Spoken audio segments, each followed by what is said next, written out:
Nanak classes. दोस्तों, Nanak classes के YouTube channel पे आपका स्वागत है। आज है 19 अगस्त 2020 और 19 अगस्त 2020 के जितने भी most important Rajasthan plus India current affairs के क्वेश्चन बनते हैं, आज हम उनका डिस्कस करेंगे। पूरा वीडियो ध्यान से देखना और लास्ट में मैं आपसे क्वेश्चन पूछूंगा जिनके जवाब आपको कमेंट बॉक्स में देने। दोस्तों, वीडियो अच्छा लगे तो लाइक शेयर कर देना और कॉमेंट में जवाब देना है। अगर आप चैनल पर नए हैं तो इसको सब्सक्राइब कर लेना और सब्सक्राइब करने के बाद इसके पास लगे बेल आइकन की घंटे को दबा लेना। तो स्टार्ट करते हैं आज के most important Rajasthan plus India current affairs के क्वेश्चन। और इसकी पीडीएफ आपको टेलीग्राम पर नानक क्लासेस स्टडी अड्डा ग्रुप बना हुआ है, वहां प्राप्त हो जाएगी। पहला क्वेश्चन देखिए, राजस्थान में द्रव्यवती रिवर फ्रंट की तर्ज पर किस जिले में चंबल रिवर फ्रंट का निर्माण होगा? ठीक है, राजस्थान में द्रव्यवती फ्रंट रिवर ये कहाँ पे है? तो ये जयपुर के अंदर द्रव्यवती नदी है, वहाँ फ्रंट की तर्ज पर किस जिले में चंबल रिवर फ्रंट का निर्माण होगा? तो ये कोटा जिले में होगा। मुख्य तथ्य देखिए, राज्य में जयपुर की द्रव्यवती रिवर फ्रंट की तर्ज पर कोटा में भी चंबल रिवर फ्रंट का निर्माण होगा। इसके लिए यह एक ऐसी नायाब परियोजना है जो कोटा शहर को आधुनिक स्थापत्य और वास्तुकला के मानचित्र पर पूरी दुनिया में प्रसिद्धि दिलाएगी।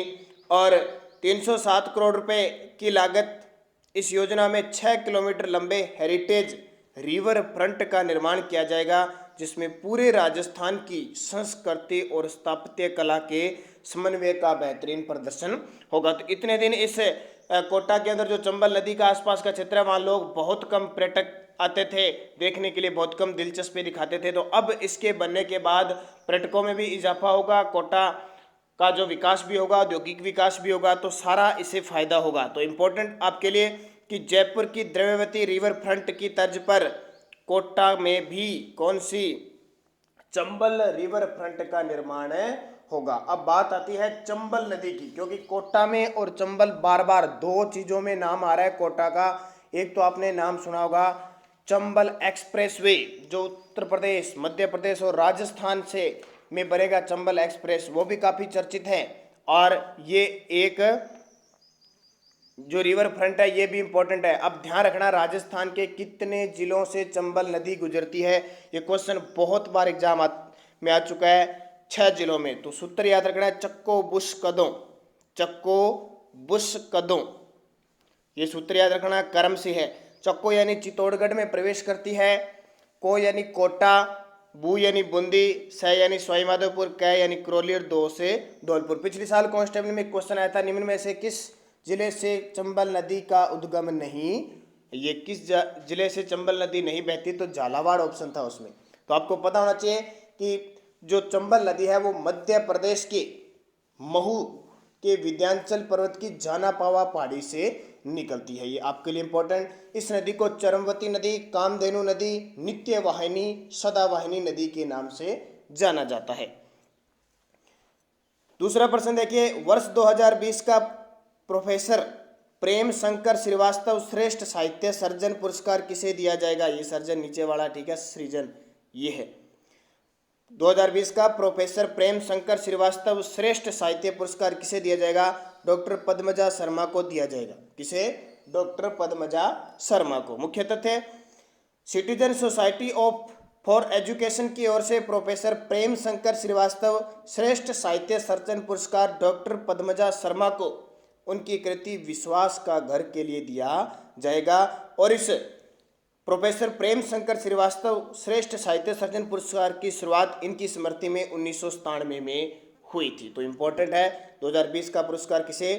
विश्वास का घर रचना के लिए डॉक्टर पद्मजा शर्मा को दिया जाएगा और दिसंबर में यह अवार्ड दिया जाएगा। तीसरा क्वेश्चन देखिए, वर्ष 2020 का डॉक्टर नरसिंह राजपुरोहित श्रेष्ठ साहित्य सर्जन पुरस्कार किसे दिया जाएगा?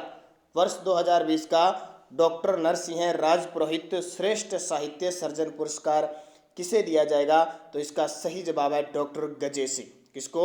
डॉक्टर गजे सिंह को दिया जाएगा। कौन है? मुख्य तथ्य देखिए, तो जेएनयू में राजस्थान विभाग के पूर्व विभागाध्यक्ष डॉक्टर गजेंद्र सिंह या गजे सिंह राजपुरोहित को उनकी कृति पलकती प्रीत के लिए 2020 का डॉक्टर नरसिंह राजपुरोहित श्रेष्ठ साहित्य सर्जन पुरस्कार दिया जाएगा।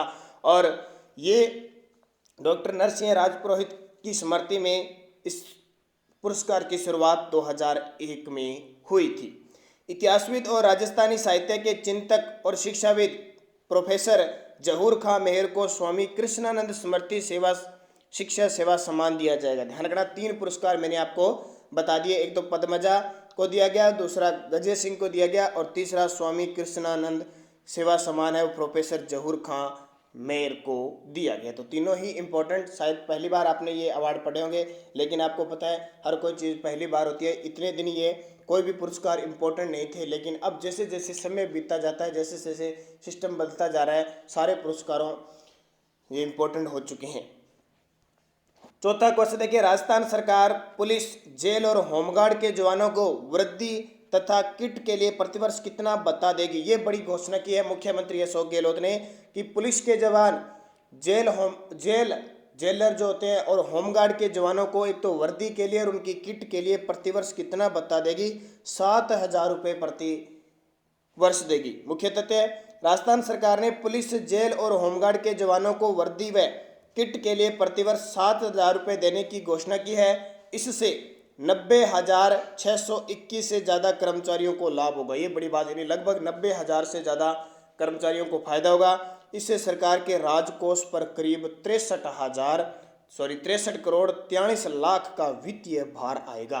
तो ये बहुत इंपॉर्टेंट है, अच्छी बात है। राजस्थान जो पुलिस के जवान हैं, जेलर है और होमगार्ड के जवान हैं, उनके लिए ये जो, और इसमें जो जो इंस्पेक्टर है, सब इंस्पेक्टर है, कांस्टेबल है, संघ इंस्पेक्टर जो कांस्टेबल है, इन सब के लिए ये भत्ते की घोषणा की है। 5 नंबर देखिए, हाल ही में राजस्थान की पहली ऑक्सीजन की नींव किस जिले में रखी गई। हाल ही में राजस्थान की पहली ऑक्सीजन की नींव किस जिले में रखी गई, तो कोटा जिले में रखी गई। अब ये ऑक्सीजन समझ सकते हो आप, ऑक्सीजन समझ सकते हो, क्योंकि जो पेड़ पौधे हैं यानी पर्यावरण के क्षेत्र में खूब सारे पौधे लगाए जाएंगे, उस क्षेत्र को विकसित किया जाएगा, यानी उसके आसपास के 4 से 5 किलोमीटर के एरिया को एकदम प्रदूषित रहित कर दिया जाएगा, यानी बिल्कुल भी वहाँ पे प्रदूषण नहीं होगा। किसकी वजह से, ऑक्सीजन एक क्षेत्र बनाया। देखो, मुख्यमंत्री अशोक गहलोत ने राज्य के पहले ऑक्सीजन की नींव कोटा जिले में रखी थी, आपको पता डिजिटल रूप से, और इसकी अध्यक्षता जो की थी वो हमारे जो यूडीएच मंत्री यानी केंद्रीय विकास मंत्री शांति धारीवाल जी के द्वारा की गई थी। ऑक्सीजन में करीब 15,000 पेड़ लगाए जाएंगे। इसके फॉर्म पर करीब 80 करोड़ रुपए खर्च होंगे। तो मैंने बता दिया, जैसे कोटा के अंदर ये स्थापित किया जाएगा, यानी 15,000 पेड़ लगाए जाएंगे, तो उसके आसपास चारों तरफ 4 से 5 किलोमीटर तक एकदम पर्यावरण शुद्ध रहेगा। इस तरह का सिस्टम किया जाएगा, और भी उसमें बहुत सारे काम किए जाएंगे जिससे पर्यावरण को सुरक्षित किया जाए। तो लगातार आपको पता है मुख्यमंत्री और कोटा के ऊपर मेहरबान हो रहे हैं। कोटा के साथ 3 से 4 योजनाएं शुरू की है विकास करने के लिए, और मुख्यमंत्री अशोक गहलोत जी ने तो ये भी बात कह दी धारीवाल जी को कि आप तो कोटा को यूरोप बना रहे हो, बाकी राजस्थान पे भी ध्यान दीजिए। तो लगातार राजस्थान विकास किया जा रहा है कांग्रेस की सरकार में, तो ये ध्यान रखना इंपॉर्टेंट है आपके लिए। और अब आपके लिए क्वेश्चन है कि जो पेड़ पौधे होते हैं वो कौन सी गैस, श्वास में कौन सी गैस लेते हैं, मुझे कमेंट करके बताओगे। पेड़ पौधे श्वास लेने में कौन सी गैस का प्रयोग करते हैं, जल्दी से कमेंट करके कमेंट कीजिए। कितने विद्यार्थी सही कमेंट करते हैं, ऑप्शन दे देता हूँ, oxygen, carbon dioxide, nitrogen, helium. पेड़ पौधे श्वसन की क्रिया में कौन सी गैस ग्रहण करते हैं, तो ध्यान रखना इसका सही जवाब है श्वसन की क्रिया में ऑक्सीजन ग्रहण करते हैं। जितने भी प्राणी होते हैं वो सारे ऑक्सीजन ग्रहण करते हैं, चाहे वो मानव है, जीव जंतु है, पेड़ पौधे, जिसको प्राणवायु कहते हैं ना, ऑक्सीजन। लेकिन ध्यान रखना, खाना बनाने के लिए प्रकाश संश्लेषण की प्रक्रिया में वो कार्बन डाइऑक्साइड का प्रयोग करते हैं, तो कंफ्यूज मत हो जाना, ध्यान रखना। 6 नंबर देखिए, जयपुर के अल्बर्ट हॉल में रखी मम्मी किस देश से लाई गई थी। यह हाल ही में चर्चित है, आपको पता है जयपुर में खूब सारी बारिश हुई थी, और जयपुर के अल्बर्ट हॉल में रखी हुई मम्मी किस देश से हमारे इस जयपुर में लाई गई थी, और जो हाल ही में चर्चित है क्योंकि बाढ़ के इतना ज़्यादा पानी हो गया था कि वो मम्मी डूबने के कगार पे थी, तो लोगों ने उसको बचाया था। तो हाल ही में थोड़ी सी पृष्ठभूमि चर्चित थी, लेकिन उससे हमें कोई मतलब नहीं है कि इतना ज़्यादा बारिश हुआ। हमें इससे मतलब है कि जयपुर के अल्बर्ट हॉल में वो मम्मी रखी हुई है, वो राजस्थान में भारत में किस देश से लाई गई थी, तो वो मिस्र देश से लाई गई थी। कहाँ से, मिस्र देश से लाई गई थी। अब मुख्य तथ्य देख लेते हैं। राजस्थान के जयपुर जिले के अल्बर्ट हॉल में रखी मम्मी 130 साल पहले मिस्र देश से लाई गई थी। कितने साल पहले? मिस्र, और मिस्र का एक काहिरा शहर है, वहाँ से लाई गई थी। इस जिस महिला का नाम क्या है? तूतू। तूतू नाम की महिला, यह मम्मी मिस्र के प्राचीन नगर पेनोपोलिस इलाके में 2300 साल पहले मिली थी। कब? 2300 साल पहले मिली थी। तो ये ध्यान रखना मम्मी। और दूसरा आपको थोड़ी सी बात याद रखनी है, अल्बर्ट हॉल है वो किस राजा के काल में बना था? तो आपके लिए क्वेश्चन क्या है कि अल्बर्ट हॉल है वो किस राजा के काल में बना था? तो उस समय शासक थे राम सिंह द्वितीय। राम सिंह द्वितीय जो 1835 से 1880 तक राज करते हैं, जो 1857 की क्रांति के समय शासक होते हैं। तो अल्बर्ट हॉल उनके समय बना था। और इसके वास्तुकार के बार एग्जाम में पूछ लेता है स्टीवन जेकब। ध्यान रखना, पूर्ण रूप से जो अल्बर्ट हॉल है वो माधो सिंह द्वितीय के काल में बनकर पूरा हुआ था, और इसका उद्घाटन एडवर्ड ब्रैडफोर्ड ने किया था। ध्यान रखना। और इंपॉर्टेंट है कि अल्बर्ट हॉल की जो आकृति है वो लंदन के ओपेरा हाउस के समान है। लंदन के ओपेरा हाउस के समान है। तो ये याद रखना। प्रिंस ऑफ वेल्स अल्बर्ट के आगमन के स्वागत के लिए इस अल्बर्ट हॉल का निर्माण करवाया था, जहां मम्मी पड़ी हुई है 130 साल पहले की। यानी इस तरह के मनुष्य के मरने के बाद उसके शव को इस तरह रखा जाता है कि वो खराब नहीं होता है, उसमें इस तरह का केमिकल मिला के और इस तरह का मिट्टी वगैरह डाल के इस तरह किया जाता है कि आज वो वैसी की वैसी पड़ी रहती है, न उसमें कोई गंध वगैरह आती है। 7 नंबर देखिए, बहुत इंपॉर्टेंट है। सत्यपाल मलिक को गोवा से तबादला करके अब किस राज्य का गवर्नर बनाया गया? तो ये सत्यपाल मलिक जी लगातार घूम रहे हैं, लगातार कई राज्यों में राज्यपाल बन रहे हैं। पता नहीं क्या राजनीति इतना सिस्टम चल रहा है कि सत्यपाल मलिक को पता नहीं 3 से 4 राज्यों में पिछले 1 साल से घुमाया जा चुका है। तो अब सत्यपाल मलिक को गोवा से बदलकर मेघालय का राज्यपाल बना दिया गया है। मुख्य तथ्य, सत्यपाल मलिक इससे पहले बिहार, क्योंकि बिहार में सीट खाली हुई थी, रामनाथ जी कोविंद थे वहाँ पे राज्यपाल, फिर जम्मू कश्मीर भेज दिया, ठीक है, और राष्ट्रपति शासन लगा था वहाँ पे, और फिर आपको पता है कि ये केंद्र शासित प्रदेश बन गए, फिर गोवा भेजा, और अब मेघालय वापस पूर्व की तरफ ले गई। हाल ही में गोवा के राज्यपाल सत्य मलिक को अब मेघालय का तबादला राज्यपाल नियुक्त कर दिया है। सत्यपाल मलिक जम्मू कश्मीर राज्य को केंद्र शासित प्रदेश बनाए जाने के समय वहाँ भी राज्यपाल थे। आपको पता है मेघालय के इससे पहले राज्यपाल कौन थे? तथागत राय। उनकी जगह सत्यपाल मलिक को लगा दिया। राष्ट्रपति रामनाथ कोविंद महाराष्ट्र के राज्यपाल भगत सिंह कोश्यारी को गोवा के राज्यपाल पद का अतिरिक्त प्रभार दे, ठीक है, गोवा के राज्यपाल को अतिरिक्त प्रभार दिया है, क्योंकि महाराष्ट्र के राज्यपाल कौन है? भगत सिंह कोश्यारी। अब राज्यपाल देखो, राज्यों में राज्य का प्रमुख होता है राज्यपाल। इसकी नियुक्ति राष्ट्रपति के द्वारा केंद्रीय मंत्रिमंडल की सिफारिश पर होती है। कार्यकाल 5 वर्ष होता है, लेकिन जरूरी नहीं है वो राष्ट्रपति के प्रसाद पर्यंत रहता है। जैसे सत्यपाल मलिक जी तो 5 वर्ष क्या 2 साल ही पूरे नहीं कर रहे हैं, उससे पहले बार बार इनका तबादला हो रहा है। और इस्तीफा किसको देते हैं? हमेशा राष्ट्रपति को। और शपथ कौन दिलाता है इनको? तो जिस राज्य में वो राज्यपाल बनते हैं उस राज्य के हाईकोर्ट के मुख्य न्यायाधीश द्वारा उनको शपथ दिलाई जाती है। योग्यता देखो, भारत का नागरिक होना चाहिए, कम से कम उसकी आयु यानी उम्र कम से कम 35 वर्ष होनी चाहिए, और लाभ के पद पर न हो। 3 पद आपको बताता हूँ, राज्यपाल, उपराष्ट्रपति और राष्ट्रपति, तीनों के लिए योग्यता आयु कितनी होती है? 35 वर्ष। कितनी होती है? 35 वर्ष होती है। तो ये राज्यपाल के बारे में सत्यपाल मलिक को बदल दिया गया है। अगला क्वेश्चन देखिए, केंद्र सरकार ने बीएसएफ का नया महानिदेशक डीजी किसे नियुक्त किया गया? तो एक और चेंजिंग बड़ी, और ये चेंजिंग तो बहुत ही इंपॉर्टेंट है क्योंकि चर्चित में रहे हुए डीजी बने हैं। तो महानिदेशक किसे बनाया गया? राकेश अस्थाना को बनाया गया। बीएसएफ के महानिदेशक Rakesh Asthana, BSF border security force, जिसकी स्थापना 1 दिसंबर 1965 को हुई थी। मुख्य तथ्य, बीएसएफ के नए महानिदेशक राकेश अस्थाना व गुजरात कैडर के 1984 बैच के आईपीएस अधिकारी हैं। अब तक वह नागरिक उड्डयन सुरक्षा ब्यूरो बीसीएस के महानिदेशक के रूप में काम कर रहे थे।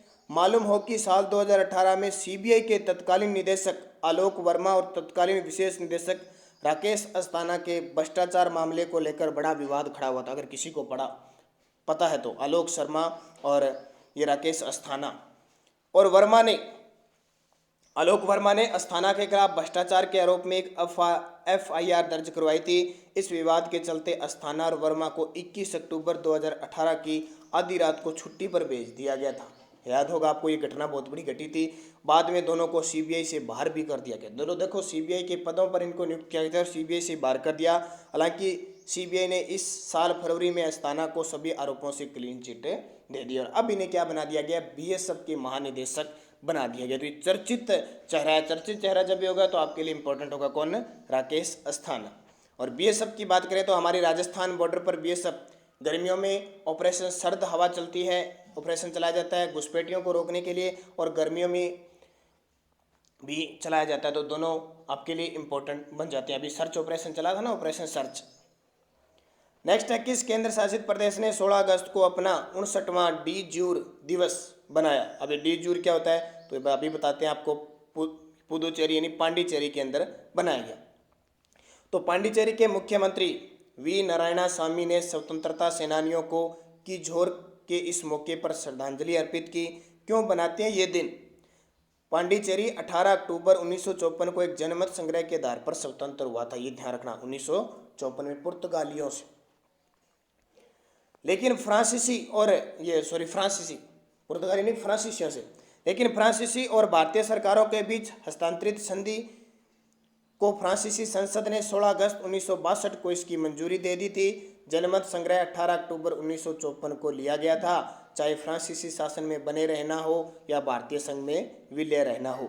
जनमत संग्रह में लगभग 178 प्रतिनिधियों ने भाग लिया, जिसमें 170 ने भारत के साथ विलय के पक्ष में और 8 ने इसके खिलाफ मतदान किया था। तो ये जनमत संग्रह का दिन मनाया जाता है 16 अगस्त को। तो 59वां डी जूर दिवस बनाया गया। किसने? पांडिचेरी। और केंद्र शासित प्रदेश दो, एक तो पांडिचेरी और दूसरा आपको पता है दिल्ली में क्या है, विधानसभा है हमारी, बाकियों में विधानसभा नहीं है। अब जम्मू कश्मीर और लद्दाख में, यानी जम्मू कश्मीर में विधानसभा जब बनेगी तब हम बात करेंगे। अब पिछले वीडियो में क्वेश्चन था, राजस्थान के चौथे टाइगर रिजर्व के रूप में विकसित करने का निर्णय राज्य सरकार ने किस अभयारण्य को लिया था? और ये जवाब बहुत सारे विद्यार्थियों का शानदार तरीका था, क्योंकि मैं इस क्वेश्चन को बहुत बार आपको बता चुका हूं। तो एक बार फिर कमेंट में लिख दीजिए इसका सही जवाब क्या है। तो इसका सही जवाब है चौथा टाइगर रिजर्व घोषित करने की घोषणा हो चुकी है, रामगढ़। कौन सा? रामगढ़ विषधारी अभयारण्य। कौन सा? रामगढ़ विषधारी अभयारण्य है कहाँ पे? बूंदी के अंदर है। अब तीन कौन कौन से हैं? 3 टाइगर रिजर्व कौन कौन से हैं? तो ये भी कमेंट करके लिख दीजिए। तो 3 टाइगर रिजर्व मैंने आपको बताए थे, रणथंभौर, सरिस्का और दर्रा अभयारण्य। रणथंभौर, सरिस्का और दर्रा अभयारण्य। तो ये याद रख लेना, क्योंकि एग्जाम में जब भी कोई चर्चित होगा उसका क्वेश्चन आपसे जरूर पूछा जाएगा। और एक क्वेश्चन था, कौन सा जिला घोड़ा जीरा हेतु प्रसिद्ध है? घोड़ा जीरा का मतलब होता है ईश भूगोल। अगर किसी को ये पता लग गया कि ईश भूगोल है तो क्वेश्चन सीधा सीधा हल कर दे। तो घोड़ा जीरा किसको कहते हैं? ईश भूगोल को। और ये हमारे राजस्थान में जालोर में होता है। लगभग देश का 40% राजस्थान के अंदर ही होता है। तो किसमें? जालोर, जो ग्रेनाइट सिटी है। अब वीडियो के लास्ट में मैं आपसे क्वेश्चन पूछता हूं, जिनके जवाब आपको कमेंट बॉक्स में देने हैं। राजस्थान के वर्तमान मुख्य न्यायाधीश कौन है? रविंद्र भट्ट, रफीक मोहम्मद, इंद्रजीत मोहंती, अजय रस्तोगी। और एक क्वेश्चन, जहांगीर ने बादशाह बनने के बाद निम्न में से किस राजपूत शासक के मनसब में कमी की थी? जहांगीर, मुगल बादशाह जहांगीर ने बादशाह बनने के बाद किस राजपूत शासक के मनसब में कमी की? राजा भगवंत दास, मान सिंह, राय सिंह, उदय सिंह। तो सही जवाब आपको कमेंट बॉक्स में देना है। इसके अलावा आपके लिए राजस्थान पुलिस और पटवार के लिए करंट अफेयर्स की, इंडिया करंट अफेयर्स की खास करके क्लास शुरू हो चुकी है, यानी शाम 6 बजे आपको आज मिलेगी। बीएसटीसी और पीटेट के लिए शाम 6 बजे राजस्थान करंट अफेयर्स की क्लास। तो जुड़े रहिए, लगातार आप शेयर लाइक किया करो, क्योंकि अभी 2 बीएसटीसी और पीटेट के लिए राजस्थान करंट अफेयर्स डाल दिए, तो अभी तक तो 1500 लोग नहीं देख पाए हैं। और जो इंडिया करंट अफेयर्स का, बहुत सारे विद्यार्थी कहते हैं सर रोज डालो। अरे रोज क्या डाले, हजार स्टूडेंट ही नहीं देख चुके हैं, और मांग इतनी करते हैं कि सर ऐसे डालो ऐसे डालो। मैंने मुख्य तथ्य के साथ आपको डाल दिया, और अब तक 1000 का आंकड़ा उसमें नहीं पहुंचा। तो स्पोर्ट बिना वीडियो थोड़ी बनता है, ध्यान रखना। तो सपोर्ट करोगे, लाइक शेयर करोगे। आपके पास कितने कितने आप ग्रुप बनाए रखते हो, व्हाट्सअप, टेलीग्राम, उसमें आप शेयर किया करो। कम से कम हर रोज उसमें अगर 2000 व्यू आते हैं तो इंटरेस्ट आता है, रोज के 2 वीडियो। अब 500-700 व्यू आते हैं, 200-400 देखते हो आप, तो उससे क्या बनता है? तो ज़्यादा से ज़्यादा व्यू आएंगे, शेयर होगा, लाइक होगा, तो ही आपको ये मिल पाएगा। तो धन्यवाद, जय हिंद, जय भारत।